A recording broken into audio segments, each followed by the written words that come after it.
Oi, bom dia, meus irmãos e minhas irmãs. Que Deus abençoe, que o Deus Pai nos proteja, que Jesus nos salve e que o Espírito Santo nos dê a graça de falar com clareza e de ter essa mensagem bem divulgada, que essa boa nova ela caia como uma boa semente no coração de todos os cristãos. A minha iniciativa, eu sou o Darley, eu não tenho nenhuma função na igreja, eu não tenho função, eu não defendo nenhuma igreja, eu não defendo nenhuma instituição religiosa. A minha vontade de falar sobre as coisas cristãs é somente pelo amor a Jesus, por amor a essa verdade, por amor à palavra, e que essa verdade, que hoje nós temos que falar que a verdade, sobre a verdade de Jesus, nós temos que falar assim, a verdade verdadeira de Jesus. Porque a verdade é mentirosa, ela é falada nos quatro cantos do mundo, para que você dê o seu dinheiro para alguma oferta, para que você ajude alguém, para que você frequente algum lugar, para que você dê status para alguém. Então a verdade do Evangelho é usada de uma maneira vil, desprezível, ou muitas vezes de uma forma inconsequente, por várias pessoas que se apresentam muito bem como líderes cristãos, mas não falam aquilo que é a verdade verdadeira, aquilo que realmente Jesus tentou deixar de ensinamento como mestre para nós. Não estamos nem falando das coisas transcendentes e divinas, vamos falar só de Jesus nesse aspecto do mestre que nos ensina, que é isso que nós queremos partilhar um pouco com vocês. Eu vi um podcast um dia desses com vários líderes de uma outra religião, de um outro Deus, de uma outra interpretação de universo, de criação, de mundo espiritual, de uma outra interpretação, falando de uma forma muito sedutora sobre vários caminhos. E falavam assim de uma forma muito sedutora, assim, muito tranquilos, vários homens falando de várias, um advogado, uns outros líderes daquela religião, falando que você tem o teu caminho, eu tenho o meu caminho, nós temos vários caminhos e os nossos guias nos guiarão por esses caminhos. E esse discurso, quando eu ouvi, quando você tem a sua casa bem edificada na verdade cristã, você ouve algumas coisas, isso liga um alerta em você.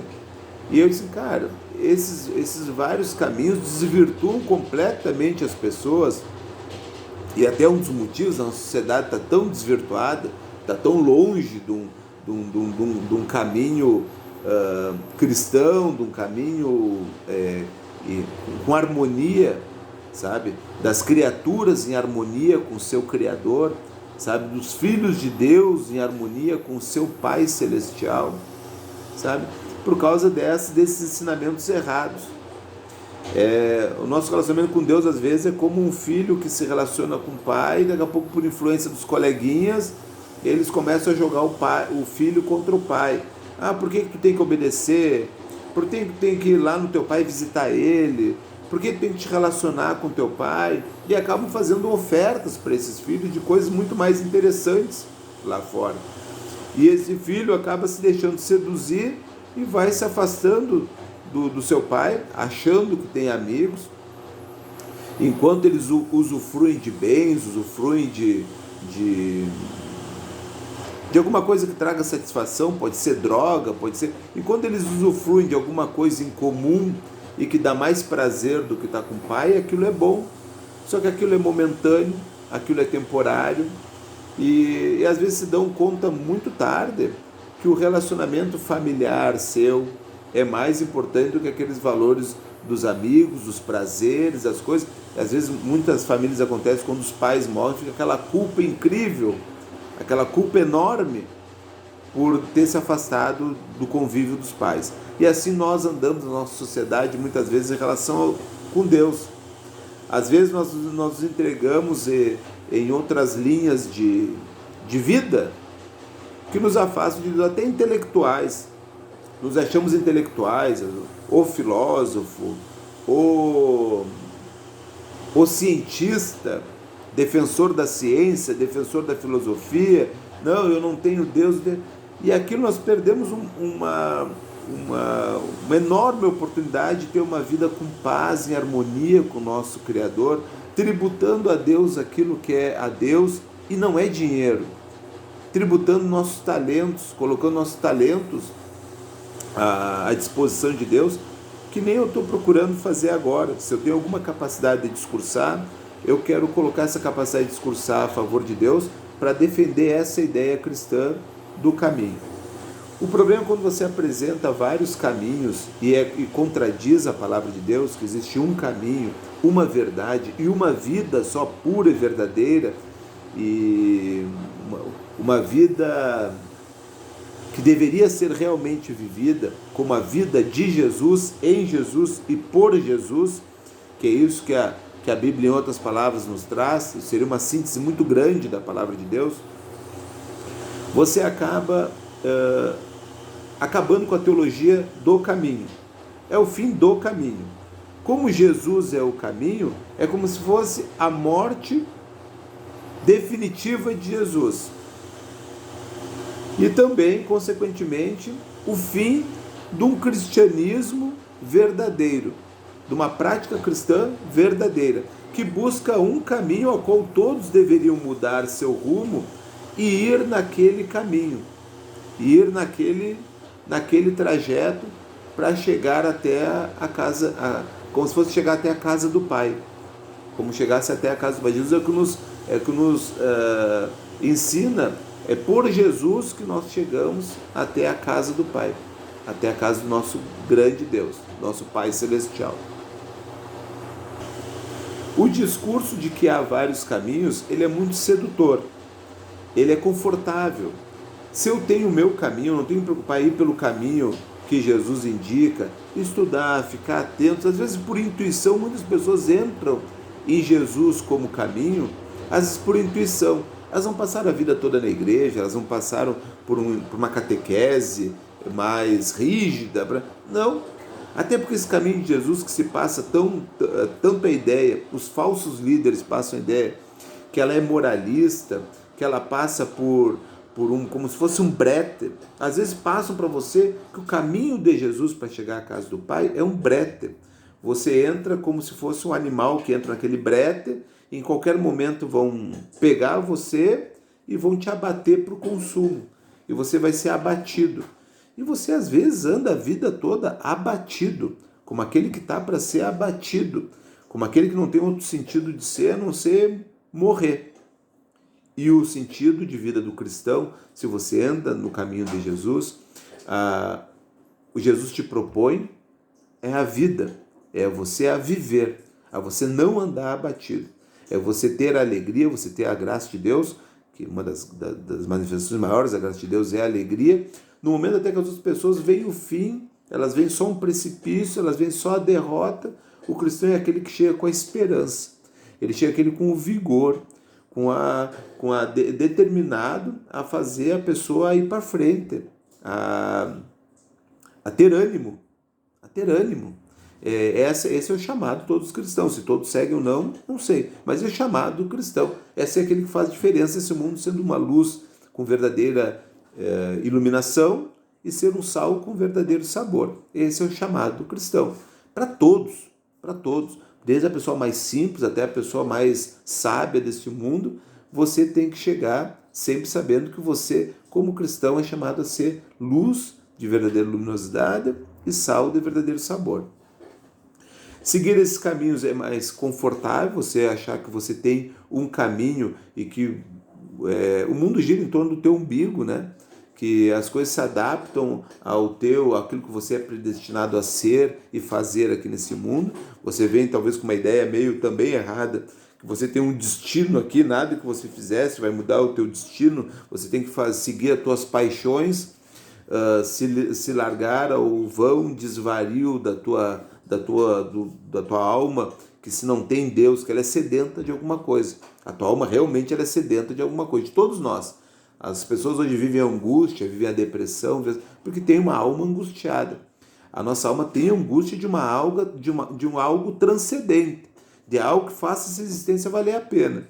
E se você não tem contato com Deus, você passa a ser um cara só sedento por sedento, aí qualquer coisa serve.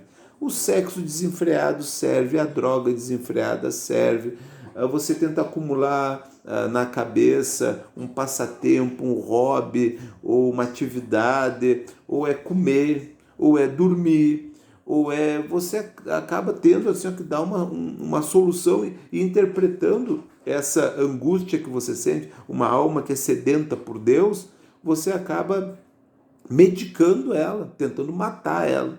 Você acaba fazendo quase como uma eutanásia da sua alma, quando você procura uma solução para os seus anseios que não se encontram no amor de Deus. No amor de Deus.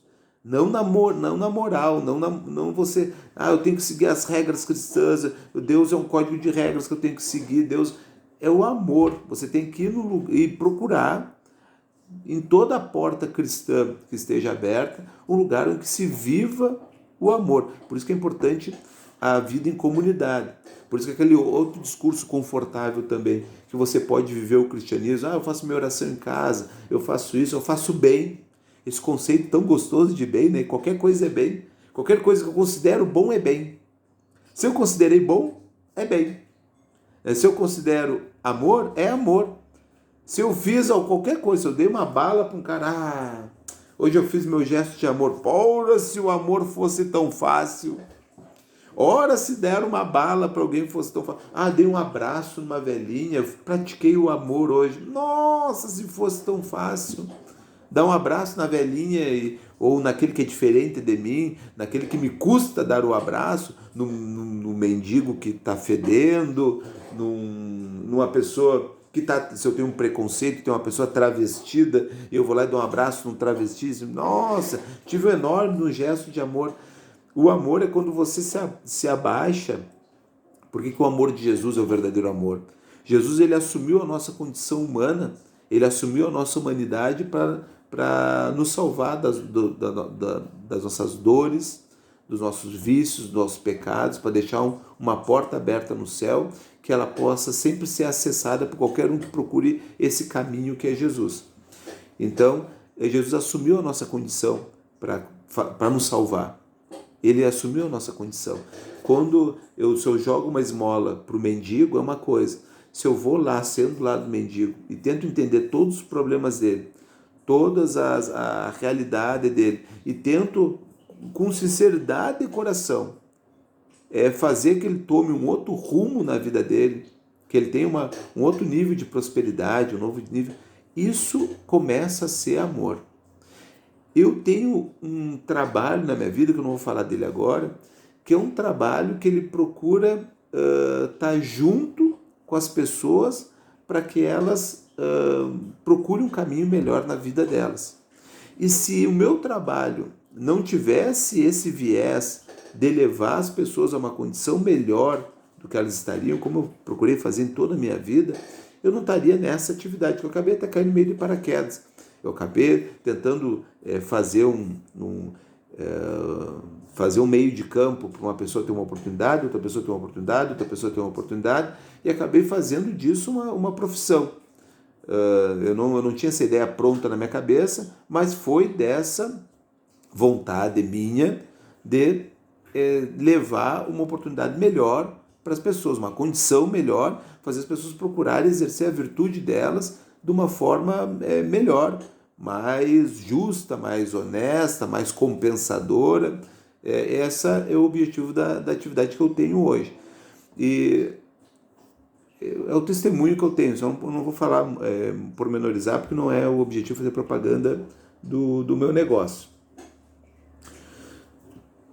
O discurso, às vezes, a gente aceita dos vários caminhos. A gente tenta manter a paz, não criar conflitos com outras religiões.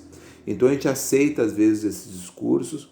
Às vezes nós somos educados também, desde a nossa casa, a não contrariar discursos que não são verdades e são contrários àquilo que a nossa fé e que a nossa prática religiosa nos revela. E nós temos muito medo hoje de ter um preconceito. Se esse conceito errado, ele vem de uma religião, vamos dizer que seja uma religião, o judaísmo, que ele antecede o cristianismo, mas hoje ele já não representa mais o cristianismo. Vamos dizer que seja o povo judeu que traga uma inverdade. Aí eu fico constrangido de falar isso, porque o povo judeu já sofreu tanto, já foi colocado em campo de concentração, já teve toda uma realidade. Então, eu tenho muito medo de ser antissemita, de ser preconceituoso. Então, eu não vou contrariar aquela ideia que vem daquele povo por esse senso de ter esse temor. Se é uma religião de matriz africana e a pessoa coloca uma inverdade, não vou contrariar, porque nós temos que respeitar, porque esse povo também teve a sua questão de problema, de ser desfavorecido socialmente, e tanto os judeus quanto os africanos, eles tiveram questões sérias que têm que ser consideradas, mas eu não posso sentir culpa de falar, de contrapor uma inverdade, de contrapor uma mentira, com medo de ser visto como uma pessoa preconceituosa. E para algumas pessoas isso não conta, mas elas têm uma ideia, e a gente ouve falar muito isso. Todas as religiões levam a Deus. Todas as religiões levam à verdade, em todas as religiões se pratica o amor. Olha o que se fala, em todas as religiões se pratica o amor, e em todas as religiões também tem pessoas que praticam o mal. Então, por essa justiça esquisita que a gente faz, porque tudo que é composto por ser humano tem coisa boa e tem coisa ruim, mas a gente coloca isso na balança e diz, então tem que aceitar tudo de todas as religiões, porque todas elas levam a Deus e todas elas buscam o amor, e todas elas têm gente boa e gente ruim em tudo que é religião. São verdades? Eu acho até que são. Eu até não participo de nenhuma igreja cristã, eu sinto muita falta de uma comunidade cristã para exercitar os dons do Espírito Santo, para viver realmente o amor em comunidade, para compor o corpo místico de Cristo, que todos os cristãos devem procurar um grupo para compor o corpo místico de Cristo. Mas eu não me sinto bem num lugar que eu possa adotar como local legítimo para eu exercer uma prática cristã. Mas eu não posso considerar que alguma outra verdade se compare com a verdade do Evangelho. Eu não posso considerar. Então eu não posso ter Jesus nem como mestre, como Deus, pior ainda, porque você tem níveis de reconhecimento de Jesus. Você acredita que Jesus foi um homem histórico que viveu há 2000 anos atrás e foi um cara que marcou a sociedade, que marcou a história, o tempo se divide entre antes e depois da vinda de Jesus. Então você acredita nisso? Acredito. Mas nisso você acredita só num homem histórico, que existiu de verdade, que comeu, bebeu, viveu e fez coisas relevantes e irrelevantes como todo ser humano. Você acredita só em Jesus histórico. Segundo ponto. E a partir desse segundo ponto, a palavra de Deus ela tem que ter uma relevância, um peso maior do que qualquer outro livro ou outra verdade, qualquer outra religião. Que se você vê Jesus como mestre. Porque aí a palavra de Deus retrata os ensinamentos de Jesus como mestre. São ensinamentos que têm que ser acolhidos por você como realmente um discípulo de Jesus. Você tem que tentar ser mais um discípulo, aquele que segue as pegadas de Jesus. Agora, se você se dispõe a ter Jesus como mestre, a seguir as pegadas de Jesus, mas qualquer caminho você entra, estou seguindo aqui, olha lá a festa, lá tem uma festa para fazer, olha lá tem meu trabalho, olha lá tem minha família, olha lá tem... E cada local, ambiente desse te falam alguma coisa, você vai acolhendo tudo como verdade, você não entendeu o que é ter um mestre. Nós não entendemos o que é ter Jesus como mestre. O mestre é aquele que você adota e que você quer o ensinamento daquela pessoa. E nesse caso estamos falando de uma pessoa que ainda tem um terceiro nível, fora o homem histórico, fora o mestre, tem o homem divino, que desde de menino ele é um menino Deus, ele é o homem Deus, e ele é o sinal de Deus na cruz, que faz uma aliança entre o céu e a terra, uma nova aliança, uma nova e eterna aliança entre o céu e a terra. Ele é Deus. Então, se você tem Jesus nesses dois últimos degraus, que é como mestre e como Deus, então, como Deus, além de seguir os calcanhares dele e ele te mostrar o caminho, se você vê ele como Deus, você se prostra diante desse homem. Você faz o que os discípulos fizeram, que está disposto a dar a vida por esse personagem histórico. Então não pode mais ser questionado somente a palavra, você dá a vida por... Não é só questão de não questionar a verdade que vem desse mestre. Você está disposto a dar a vida por esse mestre. Gente, a entrar numa arena sabendo que você não vai sair dali. E você não vai negar aquela verdade nem enquanto o leão estiver mastigando o teu corpo.